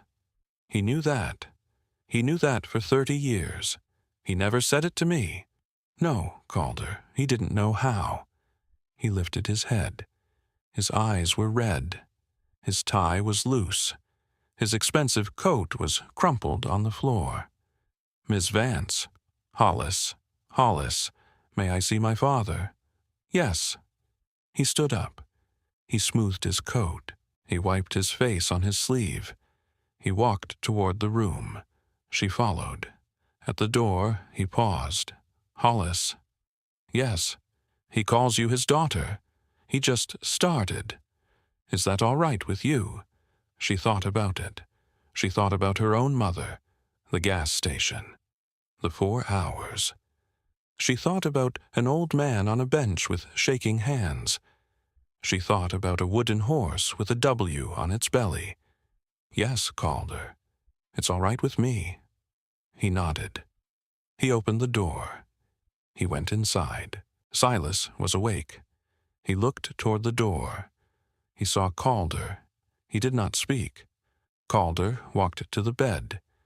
He stood at the foot of it. He looked at his father. Then he walked to the side of the bed. He sat in the chair Hollis had been using. He took his father's hand. He had not done that since he was 15. The old man closed his eyes. A tear slid sideways from the corner of his eye, down his temple, into the pillow. "Cal. Dad. Son, Dad, don't. Don't apologize, Dad, not yet. Just let me sit here. Let me sit here for a while." Silas nodded. He closed his eyes. Calder held his hand. She stood by the door. She watched the two of them. "Wyatt does not know any of this yet. I will have to tell him. I will tell him tonight. The way Silas told me. With time, with patience. He is going to lose his grandpa." And the thought broke something in her she did not know was still whole. She turned. She left the room. She walked to the chapel at the end of the hall. It was empty. She sat in the back pew. She did not pray. She had not prayed since her grandmother died. She just sat there for a long time. And then she did pray. In her head, not formal, not polished, not the words she had learned in Sunday school decades ago. God, if you're there, don't take him yet. Don't take him before he gets to feel like a father. He's only just started. She wiped her face with the back of her hand. She sat in the chapel for 15 more minutes. Then she got up. She walked back to the room. Calder was still in the chair. He was still holding his father's hand. Silas was asleep. Calder looked up when she came in. He moved over. He pulled a second chair beside his. She sat down. The two of them sat there, holding the hands of the same man. For a very long time, Maren Brennan arrived from Missoula at 3 in the afternoon. She came in without her coat. She had taken it off in the lobby and forgotten it. She was 43. She had her father's eyes and her mother's quick hands. She walked into the room. She saw her father in the bed. She did not move for a long second. Then she walked to the side of the bed opposite Calder. She did not sit. She bent over. She put her face against her father's neck. Dad, Silas, who had been drifting, opened his eyes. He saw her, Mary Bear. It was a name he had not used in 31 years. She broke. She did not cry quietly, not the way Calder had. She cried like a 13-year-old, loud, open-mouthed, with her whole body. He reached up. He stroked her hair. He had not done that since she was 12. He had not been allowed to. He had not allowed himself to. He did it now. My girl, my girl. I'm sorry, Dad. I'm so sorry. I'm so sorry. I'm so sorry. Mary, I should have come to see you. I should have come every week. I should have... Mary, hush. I let Cal do it. I let Cal do everything. I just signed the papers because I was angry and I was scared, Dad. I was scared to see you and not have anything to say. Mary, hush. She hushed. He stroked her hair. I am the one who is sorry. I am the one who was not a father. You are the one I should have looked at. You and your brother. You were children, and you were grieving, and I left you alone in that house with a mother who could not speak to anyone. I will say I am sorry every day for the rest of my life, which I am told is not long. She made a sound. Calder, on the other side of the bed, reached across. He took her hand. The three of them stayed like that. Father, son, daughter, holding each other for the first time in 3 decades. Hollis Vance stood in the doorway. She did not interrupt. She stepped back. She closed the door behind her. She walked to the chapel again. She sat in the back pew. This time she did not pray. She just sat there and let herself, for 1 quiet hour, in a room she had no business being in, feel grateful. She picked Wyatt up from school at 3:30 the next afternoon. She had asked Dell to drive him to the hospital. He came in through the lobby doors, holding Dell's hand. He saw his mother. His face changed. "Mom, where's Grandpa?" She knelt down. She held his arms. "Sweetheart, Mom, Grandpa is sick. He has a sickness in his heart." His eyes got very large behind his glasses, like sad. "No, baby. The other kind. His heart is tired. It has been tired for a long time. Is he going to die?" She had been ready for the question. She had not been ready for how it would feel. "Sweetheart, yes, probably. Not today, not tomorrow, but probably soon." His mouth opened. He did not cry yet, like Eli. She had told him about Eli that morning, sitting at the kitchen table, in small pieces. the way she had been told, with time, with patience. Yes, baby, like Eli, except Grandpa is going to get a long time to say goodbye to us, which Eli didn't get. He thought about that. His face did something complicated. That's better, right? That's better than Eli.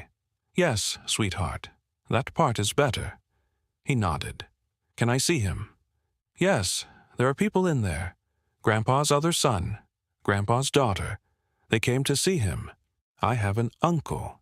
He said it like a discovery. Yes, baby. You have an uncle. And an aunt. Are they nice? I think they're going to be. He nodded. He took her hand. She walked him down the hallway. She opened the door. 3 faces turned. Wyatt stopped just inside the door. He looked at the old man in the bed. He looked at the tall man holding the old man's hand. He looked at the woman with her face still wet. He looked back at Silas, Grandpa. Silas opened his eyes wider. Son. Wyatt walked to the bed. He did not look at Calder or Maren. He walked around the bed to a spot where there was room, climbed up onto the edge. He lay down beside his grandfather. He put one arm around the old man's chest. He put his small head on the old man's shoulder. He did not speak. Calder and Maren looked at each other across the bed. Calder's eyes filled. Maren brought a hand to her face. Silas held the boy. For a very long time, no one spoke. The machine beeped. Steady. Outside, the snow was coming down again. Hollis stood in the doorway. She watched her son lie against the chest of a man he had known for 25 days. She watched his face. He looked, for the first time in his life, like a boy who had a grandfather. That was the moment Hollis Vance knew, in her bones, that whatever was coming, they would make it through. She had not known that before. She knew it now. That night, in the trailer, after Wyatt had fallen asleep against her shoulder on the fold-out couch and she had carried him to bed, her phone rang at 10:15. She did not recognize the number. She picked it up. A voice she had not heard in 3 years. Hey, baby. She closed her eyes. Garrett? I heard about your old man. Who told you? Friend of mine in Helena. Word gets around. He's some kind of rich, huh? She didn't answer. Baby, I've been thinking. About us. About Wyatt. I've been doing a lot of thinking. Garrett. And I think we should sit down. Talk about Wyatt's future. About what kind of life he could have if... Garrett, stop talking. He stopped. She walked out onto the front step of the trailer. She closed the door behind her so Wyatt would not hear. You have not called your son in 3 years. Baby, you have not paid 1 dime of support. Baby, that's not... You did not call him on his birthday. Last year or this year. Or the year before. Or the year before that. And now you call me. The week I take an old man to the hospital. 3 weeks after a town nobody's ever heard of is suddenly attached to a last name worth something. It's not like that. It's exactly like that. Baby, don't call me baby. He was quiet. Garrett, listen to me. I am going to say this 1 time, and then I am going to hang up, and I would like you to never call this number again. He was silent. My son has a grandfather now, a real one, a good one, who walked through the snow for 90 days to find him, who carved him a wooden horse, who lies in a hospital bed and holds him and does not let go. Her voice did not shake. She did not cry. You are not going to take that from him. You are not going to come back into his life because you smell money. You are not going to be the man who walks out and the man who walks back in, depending on which one is more convenient. You walked out, Garrett. You stay walked out. Hollis. Good night, Garrett. She hung up. She put the phone down on the railing. She looked up at the sky. Orion was there. The belt. The sword. The dog star, far to the southeast. Old man, are you watching this? I think you are. She smiled. It was small. It was real. It was the smile of a woman who had, for the first time in her life, said no to the wrong man and felt nothing but relief. She went inside. She locked the door. She went to bed. She slept. Silas was released from the hospital on January 15th. He came back to the trailer first, but Calder had a different plan. Calder said, "Dad, come home." Silas said, "I am home, son." Calder said, "Dad, I want you at Brennan Ridge. For whatever time. I want it there. Where Mom is buried, where Eli is buried, where you can be on your own land." He said, "I am not asking you to stay forever. I am asking you to die at home, Dad." Silas closed his eyes. "Cal, what about Hollis? What about Wyatt?" Calder looked at Hollis. "I want them to come too. There is a cabin on the east section. Mom lived in it as a girl. Her family had a quarter share. Dad bought it for her in '77 as a wedding gift. It's been empty for 15 years. Hollis, Wyatt, I would like you to live in it for as long as you want. For Dad's last months, for whatever you want after that. I am not asking for anything. I am asking you to let us be family." Hollis did not answer right away. She looked at Silas. She looked at Wyatt, who was on the floor, playing with the wooden horse, listening to everything but pretending not to. She thought. She thought about Cold Hollow, about the diner, about Dell, about 9 years in the trailer at the end of the gravel turnoff. She thought about the gas station in Helena. She thought about her grandmother. Some kindnesses go around. Sometimes they come back to you in a shape you didn't expect. "I have to talk to Dell," Calder said. "Of course. And to Wyatt. Properly. Of course. But Calder, yes. I think the answer is going to be yes." He looked at her. His eyes, his father's eyes, filled. "Thank you, Hollis. Don't thank me yet. Thank me when we get there." They moved to Brennan Ridge on the 1st of February. The cabin was at the east end of the property, half a mile from the main house, on a slow rise above a creek. It was small, 2 bedrooms, a stone fireplace, a wide front porch. It had been Rosalind Brennan's family's quarter share. It had been in her family for 90 years before her marriage. Silas had bought it from her cousins as a wedding gift in '77. It had been empty since Rosie died. Calder had cleaned it.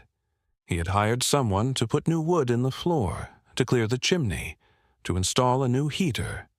He had done all of this without telling his father.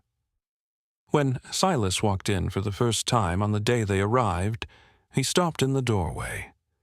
He looked at Rosie's mother's kitchen table, still in the kitchen. He looked at the curtain Rosie had sewn at 16, still on the kitchen window. He looked at Calder. "Son." "Welcome home, Dad." Silas walked to the table. He put one hand on it. He stayed like that for a long time. Hollis took Wyatt for a walk on the property, to give him space.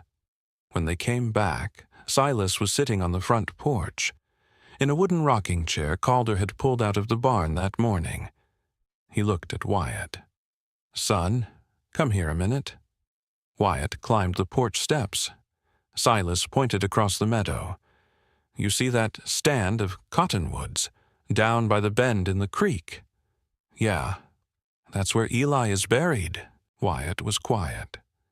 I haven't been there since 1995. Wyatt thought about this. Can I go with you? Silas's eyes filled. Son, I would be grateful. Tomorrow. Tomorrow. The next day was clear. 22 degrees. A weak winter sun. Silas was too weak to walk the half-mile. Calder drove him in, a side-by-side.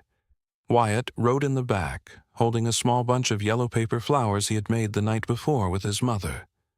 Real flowers did not grow here in February. She and Maren followed in another vehicle. They stopped at the edge of the cottonwoods. Calder helped his father out. Silas walked the last 20 yards on his own. Slowly, he stopped at the small headstone. Eli James Brennan, 1986 to 1995. Beloved son. He stood there. He put one hand on the stone. He bowed his head. Wyatt stood beside him, holding the paper flowers. Eli, his voice cracked. Son, I brought somebody to meet you. He put his other hand on Wyatt's shoulder. This is Wyatt. He's 8. He looks like you. He laughs like you. He calls me Grandpa. A tear ran down his cheek. Eli, I have not been here in 30 years. I could not come. I am here now. I am so sorry I did not come sooner. I am so sorry I was not there that day. Wyatt looked up at him. He did not interrupt. He held the paper flowers. I would give every year I have lived since you went away, every single year, for one more hour with you. But I cannot have that. I know I cannot have that. I have been given something else, Eli, something I do not deserve. I have been given another chance to be a father, to this boy, to his mother, to the children I already had, who came back to me. I do not deserve it, son. I know I don't, but I will spend whatever time I have left being grateful, every day, until I see you. He bent. It hurt him. He bent slowly. He laid one hand flat on the snow above his son's grave. I am coming, Eli. Not today, but soon. And when I do, I will tell you everything. He stayed bent for a long moment. Wyatt knelt down beside him. He laid the paper flowers on the snow. Hi, Eli. I'm Wyatt. Your dad is really nice. He's teaching me Orion. Silas put his hand on the back of Wyatt's neck. He could not speak. I'll come visit you, I promise, after Grandpa goes. Silas made a sound. It was not a cry. It was a release. Calder and Maren stood 20 feet back, holding each other. Hollis stood beside them. The 4 of them watched in the cold light as an old man and an 8-year-old boy knelt together at the grave of a child who would have been 40. Nobody spoke. The wind moved through the cottonwoods. It sounded, Hollis thought, like a slow exhale. Like somewhere, somebody was finally setting something down. He weakened. Not all at once. In slow, steady increments, the way an old man weakens when he has decided to let himself. In the second week of February, he taught Wyatt to ride a horse named Daisy, a quiet 18-year-old mare with gray on her muzzle. Wyatt was afraid the first time. He cried. Silas sat on the rail of the round pen and said, Son, you are not riding the horse. The horse is letting you ride her. There is a difference. Wyatt tried again. He rode 10 yards. Silas clapped. It was a small clap. He did not have strength for more, but he clapped, and Wyatt smiled like a boy who had just gotten the only thing he had ever asked for. In late February, Calder's daughter Lila came to Brennan Ridge for a long weekend. 14. Quiet. Suspicious. She did not warm to Silas at first, but on the second night she sat on the porch with him. He said, Lila, I have been a stranger to you. I am sorry for that. She said, It's fine. It is not fine. But I cannot fix it in 2 days. So I will only ask one thing of you. What? Be patient with your father. He has been carrying a stone in his chest since he was 15. It is finally setting down, but it is going to take him a while to walk without it. She did not answer right away. She looked out at the dark fields. Grandpa. It was the first time she had called him that. He closed his eyes. Yes, sweetheart. I'll be patient. She leaned her head against his arm. They stayed like that for a long time. In March, Maren brought her 2 children, 8-year-old Iris, 12-year-old Beau. Wyatt had cousins for the first time. The 3 of them ran like wolves through the snowmelt fields. Hollis watched from the porch. He has a family now. He has more than I had at any point in my life. And he is 8. This is what Silas Brennan gave us. In early April, he could no longer walk down to the cottonwoods. He could only sit on the porch. He sat for hours, watching Wyatt on Daisy, watching Calder and Maren in the barn, talking, working, sometimes laughing. She brought him coffee. He drank less than half. Hollis, I am tired. I know. Not today, not tomorrow, but soon. I know, Dad. He smiled at the word. He took her hand. Daughter, sit with me. She sat. They watched the boy ride. Hollis, yes. There is a letter in the suitcase, under the photograph. It is for you. She nodded. Don't open it until after. Okay. And there is something else. Underneath the letter to you. An older letter. Sealed. From 1995. She waited. I want you to keep that one closed. I never sent it. I cannot send it now, but I cannot bring myself to destroy it. Will you keep it for me? Yes. Thank you. He squeezed her hand. You have been the daughter I did not raise. I am sorrier than I know how to say. Dad, don't. I won't, then. He looked at the boy on the horse. Look at him, Hollis. She looked. Wyatt was laughing. Daisy was walking in a slow circle. The April light was on them both. He is the best thing I have ever seen. She put her head on her father's shoulder. She did not speak. The 2 of them sat like that, until the sun started to go down. The night of April 22nd, 2026, Silas Brennan asked everyone to come into his room. Calder, Maren, Iris, Beau, Lila, who had flown in 2 days earlier, Hollis, Wyatt. He was in the bedroom that had been his and Rosie's. He was propped up in the bed. The lamp was low. He looked at each of them. I want to look at you for a minute. All of you. Nobody spoke. Cal. Calder came forward. Son, I am proud of you. I have always been proud of you. I should have said it in 1995, and I did not. I am saying it now. You held your brother's hand. You held this family. I am proud of you.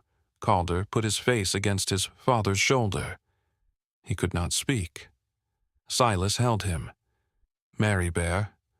Maren came forward. You have a kind heart. You always did.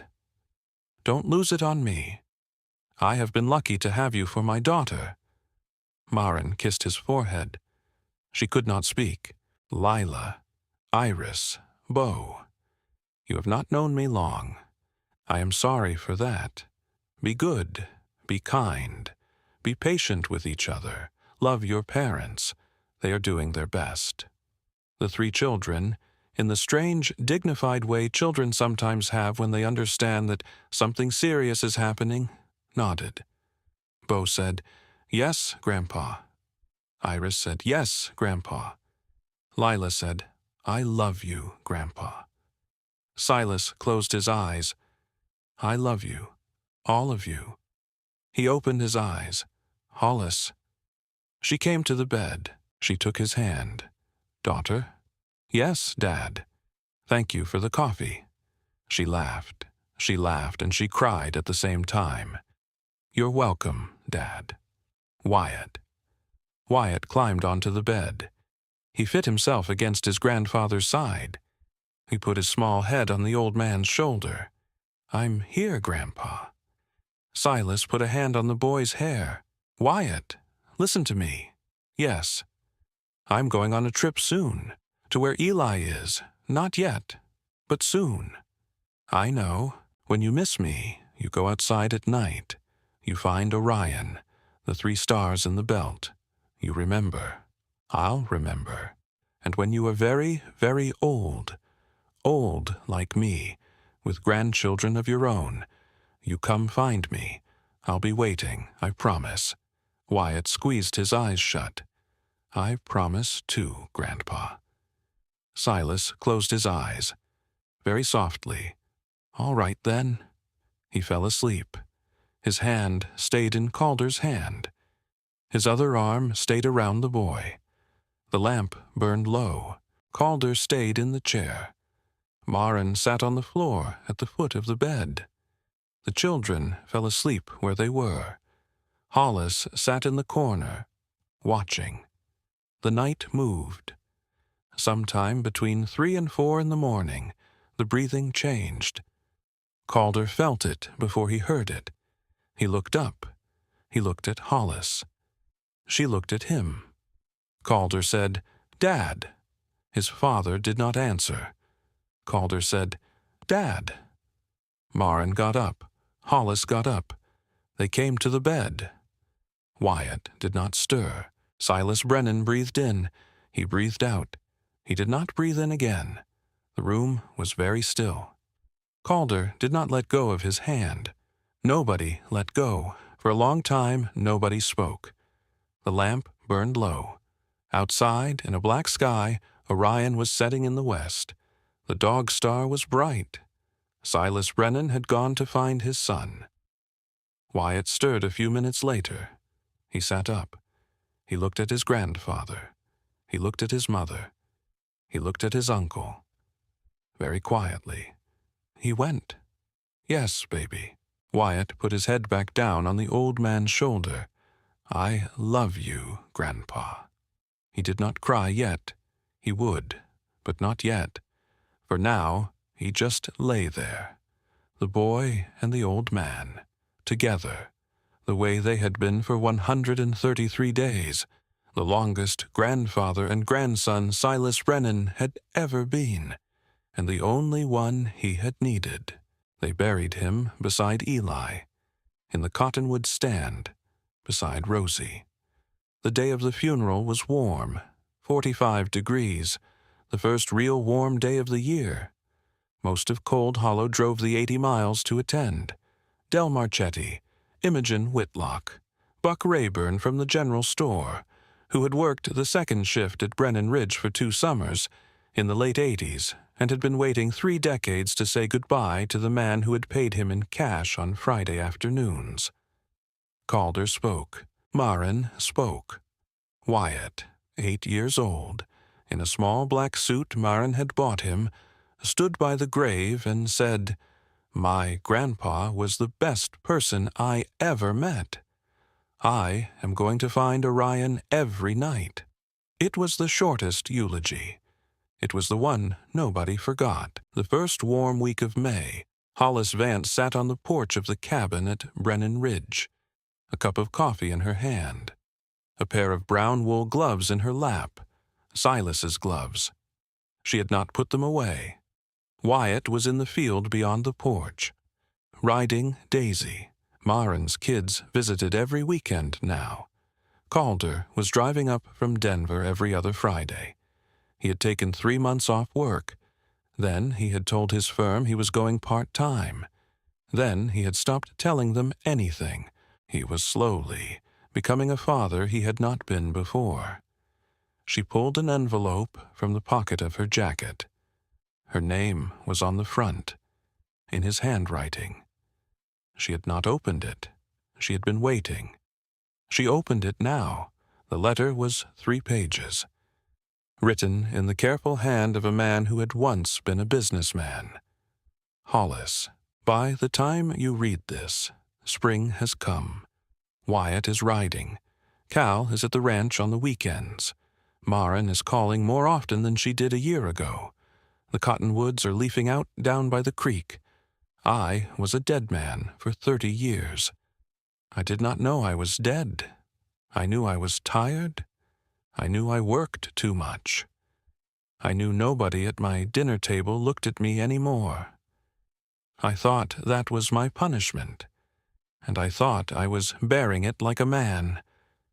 I was not bearing it. I was hiding from it. On the night you bought me a cup of coffee, I had 90 days of walking inside me. I had a photograph of a dead boy in my pocket.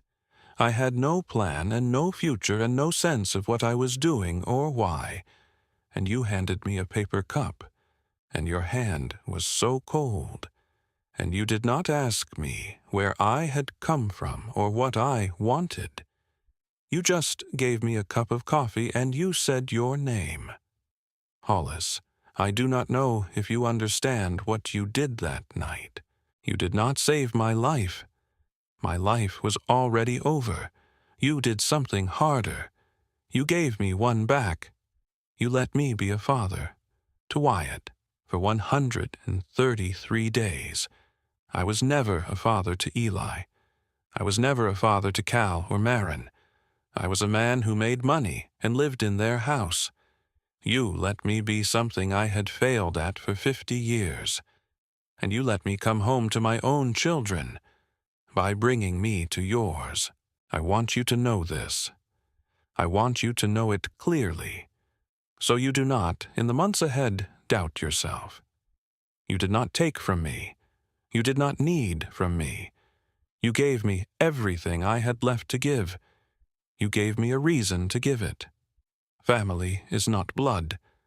I know this because my blood spent 3 decades angry at me, with every right. Family is the woman who buys you coffee in the snow. Family is the 8-year-old who calls you grandpa without asking. Family is the children of your blood who, finally, look at you again. I went home, Hollis, because of you.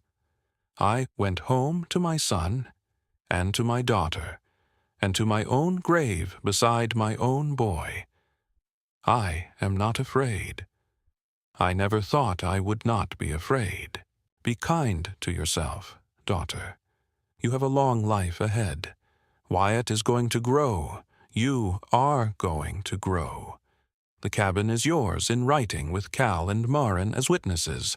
The horse is Wyatt's. The fund for his college is set up. None of these things are gifts. They are what is owed. By a man to a daughter and grandson he should have been blessed with sooner. If you ever sit on this porch and feel low, and you will, remember the bench. Remember the diner. Remember the $7.80. And remember that somewhere an old man is sitting at a different porch, watching a small boy ride a horse named Comanche, watching and waiting and not afraid. Your father, Silas Brennan. She folded the letter. She held it against her chest. She did not cry. It was past tears. She watched her son ride. The April light was deep gold. The cottonwoods across the meadow were just beginning to leaf out. Wyatt called from the field, "Mom, Mom, watch!" She watched. He turned Daisy in a slow circle, hand on the reins, back straight, the way an old man had taught him. She called back, "I see you, sweetheart." He grinned. She put the letter back in the envelope. She put the envelope in the pocket of her jacket. She picked up her coffee. She drank it. It was hot. The brown wool gloves were warm in her lap. The wooden chair beside hers the one he had sat in every morning for the last 3 months of his life, was empty. But it was not cold. It was as if he had only just gotten up, to check on the boy, to bring more wood for the fire, to do one of the small things he had spent his last weeks doing. He would be back in a minute. That was what it felt like.